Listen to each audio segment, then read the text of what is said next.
Situata në jug të Filipineve mbetet kritike pas tërmetit të fuqishëm me magnitudë 7.8 që goditi rajonin e Saranganit. Banorët e mbetur pa shtëpi po përballen me kushte të vështira, duke raportuar mungesë të ushqimit, ujë të pijshëm dhe strehimit bazë, ndërsa ekipet e ndihmës kanë vështirësi të arrijnë në zonat më të izoluara.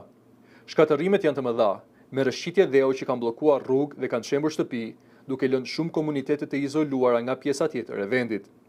Banorët lokal thonë se ndihma nuk ka mbritur ende në shumë zona të prekura, kryesisht për shkak të dëmtimeve të infrastrukturës dhe rrugëve të pakalueshme.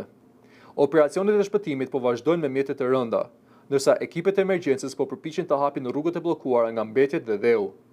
Sipas autoriteteve të emergjencës, numri i viktimave ka arritur në 45 persona, ndërsa 17 të tjerë raportohen të zhdukur. Tërmeti u ndje jo vetëm në Filipine, por edhe në pjesë të Indonezisë, duke shkaktuar panik në rajon dhe paralajmërime për tsunami në disa vende. Ndërsa kërkimet vazhdojnë, autoritetet paralajmërojnë se shifrat mund të rriten, ndërsa shumë zona mbeten ende të paarritshme. Banorët thonë se prioriteti i tyre tani është mbijetesa e përditshme dhe rindërtimi i jetës nga e para pas kësaj katastrofe të rëndë natyrore.